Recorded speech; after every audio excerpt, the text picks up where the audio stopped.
Hi, Homeworthy. I'm Augustine, I'm Artie. my child, and this is our home in Brooklyn. Come on in.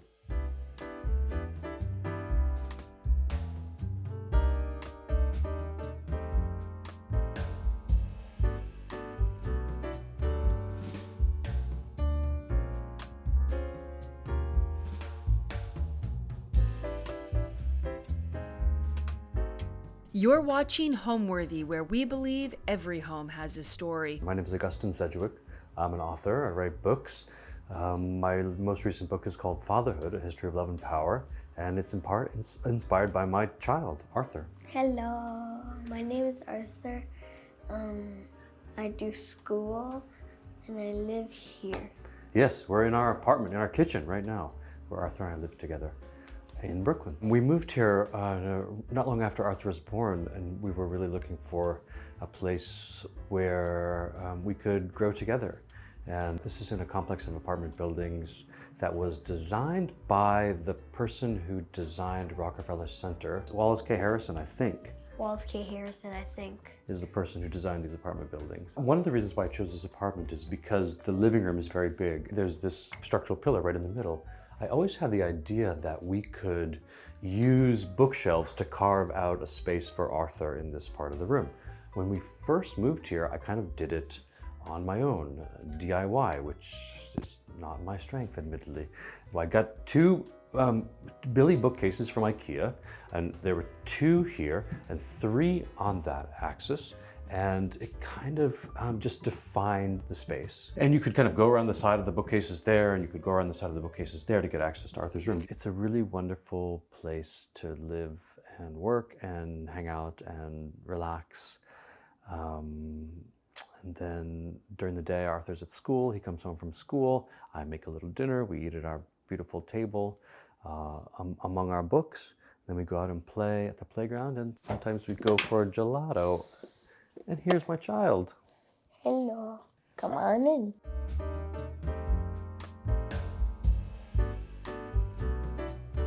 Well, my favorite part is you can do this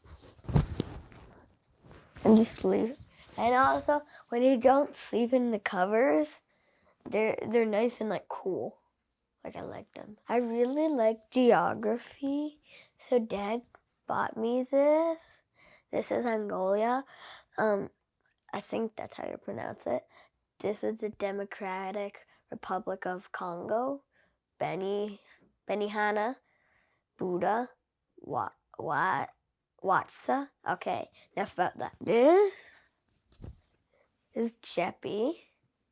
I used to suck my fingers, which would make my teeth a little crooked, so I stopped using them, but I still play with him sometimes. This is a piggy bank that Dad never let me use because he didn't want the money getting everywhere. There's still like 1 cent in there, I think. And so the way I hacked it is you see how there are like these little holes, and then when you twist it, there are no holes. But then when you twist it, there are holes. I make it so the holes are showing. I put like a popsicle stick through there, and I poke this out, and then the money comes out. And I put all the money here. This is like a second piggy bank. So if you open it, it used to be an art container that my friend Julia gave to me. But it has like money from all the way around the world. I don't know where this is from. Still don't know. I think these are the same people. And this is American bills, a Lego, more money, fake gem, broken thing. Since I said I like football, these are football pictures. This is Warren Moon. This is Amon-Ra St. Brown. I learned on a show that some people used to call him Almond Ra. It's one of my favorite artists, Chance the Rapper. He wrote a song, I think, on the paper, but you can't read it because his head is blocking it. He had a bunk bed that was in the same area. And on the bottom bunk was like a play place. Right. We had there a bunch of toys and whatnot shoved under the bottom bunk, but yeah, now that we have beautiful shelves for his books and drawers for his clothes, it's much easier to find a place for all of his fun stuff. Why did the werewolf go to bed early? No idea. He was dog tired. I thought it was because his dad asked him to. I wanted it to feel special. I wanted Arthur to know that he has a special place that is for him. I think we did that. Do you feel that way? I used to love Pokemon. This is Charmander. And he shoots fire at his tail. This is Dad Cat. Dad, come. Okay. We're talking about Dad Cat here. Okay. What do you want to say about him? Dad Cat is a cat. You can't really see his eyes. You have to kind of now you can see his eyes. You kind of have to fluff the thing up. He's a wonderful guy. We've had him for a while. And this is a really special one because it looks like he has feelings. So he looks a little sad right now, right? Say yes. Yeah, a little sad. Then when you snuggle him,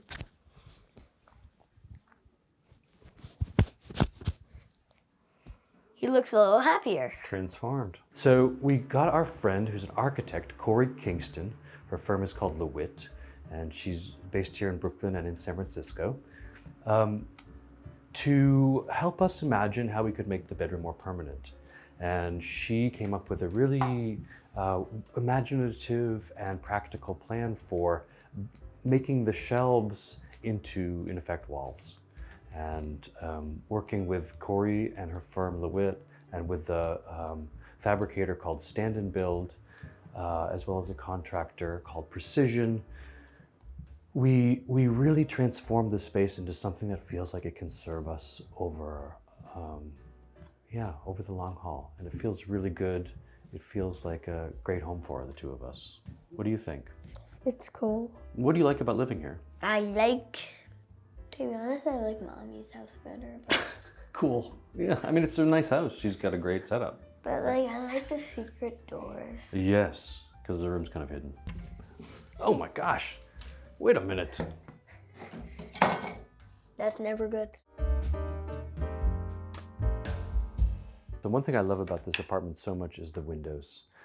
We're kind of at the tree level, so we have in the spring, summer, and fall we have a beautiful view of the leaves. What I really like is that in the afternoon it tends to be cooler in here. It's shaded, and that feels really good. But the most special part of these windows is that they face east, so we get amazing sunrises and moonrises. Some of the full moons we have out these windows are just so special. Well, the truth is that I actually feel like being a father has made me a lot more fun as a person. Before I had Arthur, I tended to probably work too much and take my kind of studies and work too seriously. I feel like Arthur has really taught me a lot about being in the world and being joyful and being social. He's such an irrepressibly, joyful and social person. So he pulls me out of work and the apartment a lot, and we're always outside. We love to go out to dinner together, and our neighborhood has a lot of great restaurants. We love to go out for gelato. We love to meet friends, and it's been so wonderful because Arthur has really helped me remember how important it is to have fun. So the place where we sit most often in the apartment is actually at the kitchen table. We love to sit there and read together or work together. Arthur does amazing drawings, and yeah, that's where I do most of my work too. Before bed, we often read together on the couch, or we listen to baseball together on the couch. This is a really wonderful couch from Floyd. I like it especially because it's great for napping. And napping on the couch is a huge part of my life as a single father and as a person who works from home. Pretty much every afternoon around 1 o'clock, you can find me lying down there for 20 minutes, and it's amazing. This chair is so beautiful, obviously. I never sit there, except when Arthur's not here. When he's at his mom's, this door usually stays closed, and then I sit in this chair and do my favorite thing, which is just be quiet. I think that having Arthur, this is something that people say, but you can't really appreciate the truth of it until you allow yourself to love and be loved in the way that parents often do. I don't think that parenthood is the only way that you can love and be loved so deeply, but I do think that it's one place where we do kind of find the deepest forms of love. For me, Arthur has helped me remember what is wonderful about loving and being loved. He has helped me remember about what's wonderful about being a person in the world and discovering and enjoying and laughing. He has taught me just as much, if not more, than I've taught him. And I have grown just as much, if not more, than he has grown. And to do those things together has been really special for us. Our friend Corey Kingston, our architect and friend Corey Kingston from LeWitt, helped us design these bookshelves that are also serve as walls for Arthur's room. So there are shelves here, there are shelves on the other side, as well as drawers for his clothes, and they really work as walls, and they're ventilated at the top with really beautiful windows that open. And this is in effect my library of stuff that I'm working on. When he was born, it was the summer of 2017. We got to the hospital and Bill Cosby's mistrial was literally on every TV in the maternity ward. I mean, America's Dad. Apparently not. And I really, it wasn't only that, but not long before, my own father had a stroke that really changed our family. And in those moments of first becoming a father, I couldn't help but thinking that the fathers I had grown up with, the fathers I had known as a kid, no longer existed in exactly the same form as I had known them. I wanted to develop a way of caring for Arthur that felt good to the both of us. And I didn't know really where to start, so I did kind of the only thing that I know how to do, which is start researching the history of this idea called fatherhood. Like, where did it come from in the first place? How has it changed over time? And how might its history help us kind of find a way forward that felt good? I started the book because I wanted to connect with my son and my father. And that's what we've been working on. I'll tell you the story of the art. One of my favorite places in the world is the Phillips Collection in Washington, D.C. At the Phillips Collection, they have what's called the Rothko Room. All four walls feature full-size Rothko canvases that kind of change. They rotate among their collection. And when you walk into that room, those canvases just bring up this incredible feeling of like depth, but also calm. And you know, it just feels like those canvases are amazing on their own. They're amazing pieces of art, but what's so extraordinary about them is how they make you feel. And it's almost hard to describe like the depth of feeling that they bring up. And so I wanted, for the things I have on the walls here, to, I don't know, remember that experience. This is a Rothko that's at the Guggenheim. There are others in the bedroom. What if my art teacher is hearing this right now and she'd be like, I think she might be inspired to create a project for you guys where you could kind of paint your feelings in a way. Or paint your feelings. I love to cook. I love to cook for Arthur. Our friend and architect Corey encouraged us to do this bar so he could do his homework here while I cook. The homework part of that has yet to happen, but the cooking part of it sure does. My favorite part of the kitchen is actually the countertops. The countertops are Vermont marble. And actually the type of Vermont marble is called Vermont maple marble, which I find just to be so evocative and wonderful. I'm from Maine originally, but I have to be honest, no offense to my home state, but I think Vermont is the greatest state. And especially in the morning, the sunlight on these countertops is so special and always makes me think of Vermont. It's interesting because a lot of the colors in the apartment are green and blue, and then the pictures I've chosen for the walls are often this like orange color, and I don't know why. There's like a baseline of green and blue, and then the decorations are orange, but together they feel like they really work to set the kind of mood of the place where I want to be. You might wonder where the fridge is. It's right here. Glory. Some glory over there. Glory over here. All my favorite mugs have Arthur on them. The way I try to understand the history of fatherhood is by looking at the examples of men in history who are very well known, but are perhaps not so well known as fathers. For example, Aristotle, St. Augustine, Henry VIII, Thomas Jefferson. What about Michael Jackson? I have not looked at Michael Jackson. I don't know that he was formerly a father himself. Well, no, that's not true. He certainly was, but I didn't examine that particular case. Good suggestion.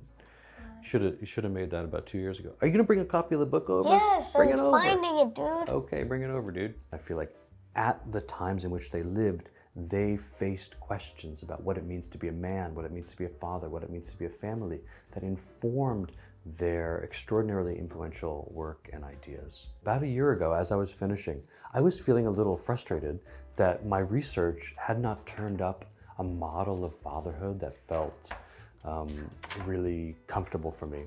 I found actually what I concluded, in fact, it's like that the history is actually not a great guide to being a father now, because the ways that people imagined that relationship in the past were so determined by their own particular times and places. I thought, I had this idea for the first time that I'm going to ask Arthur what it means to be a father, or what he thinks a father should be.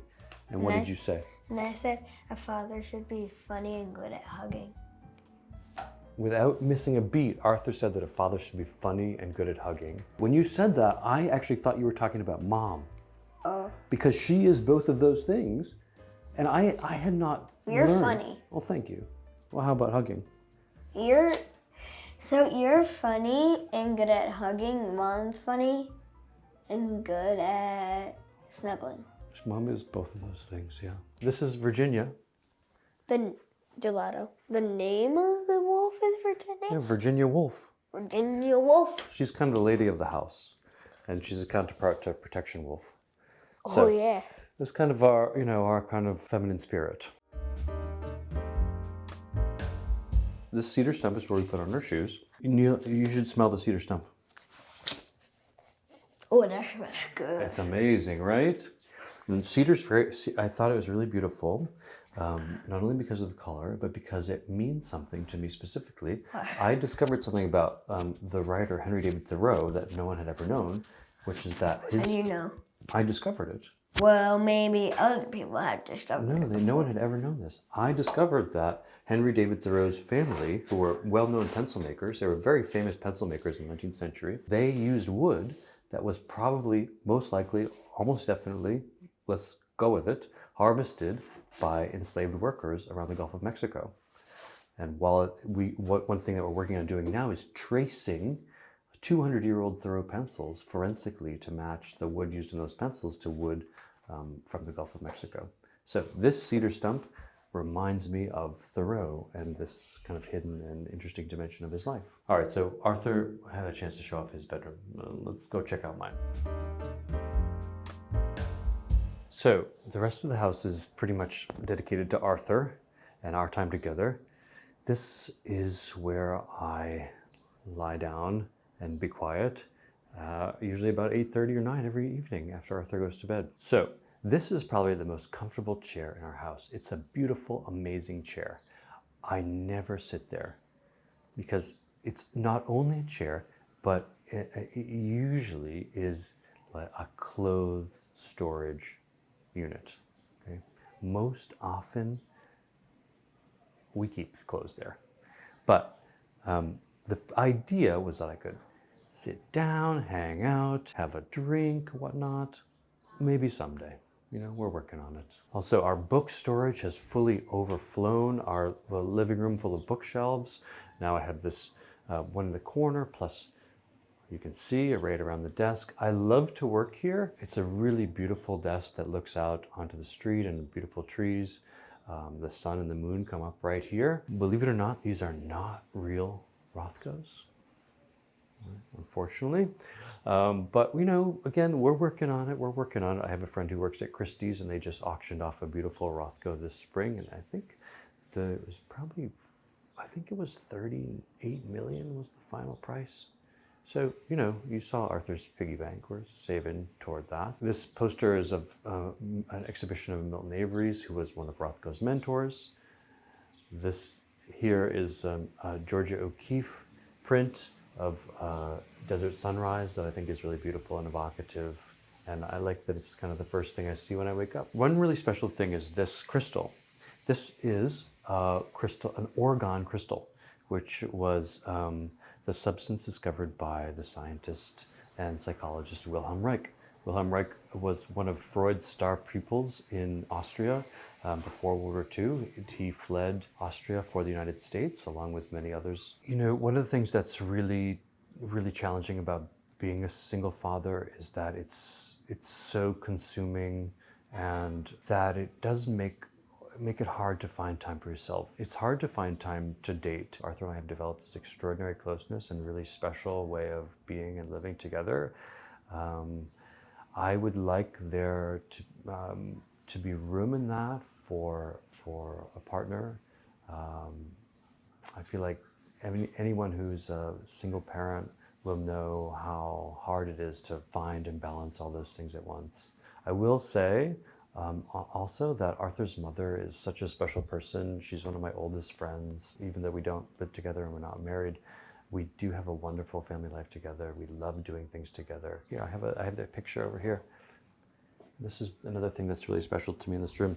This picture is of Arthur's preschool graduation. And it includes, as you saw, it includes Jeppy.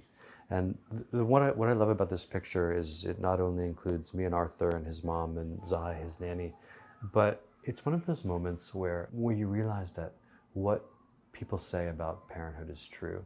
I mean, this was a 4-year-old's preschool graduation. It was a day in June, like this one in Brooklyn. It was hot. Everyone graduates from preschool. You know, there was never a question. And yet it was so special and so powerful and so profound just to watch the kids come in and how proud they were and how happy they were, and to celebrate and recognize that was a really special moment. Preschool graduation, you know, that's parenthood. Home means a place where we can be together. Yeah. And that's why this apartment feels so good, because it feels like a space where we can have fun and enjoy and grow and do the things that we love together. What does it mean to you? It means to me like a mall. A what? In a fun way, a mall. A mall? Home's like being in a mall. The kitchen is the food court, and my room, the bathroom rooms are the furniture stores. Interesting. And then the fridge is, sometimes they have like in the middle of food court, they have like those games, like where you sit down and someone asks you like a couple questions. I feel like the fridge could be like, you try to keep your hand as long as in there as you can to try and get the food to eat at the food court. It's like a grabbing arm? A grabbing arm. Interesting. Like a vending machine. No, exactly not. So you think our home, you think our home's like a mall, and your favorite part of me as a father is that my Amazon account is not password protected. Yes. I'm really gonna lock that up. Please no. Thanks for watching. Be sure to go to homeworthy.com for exclusive content, shopping guides, and so much more.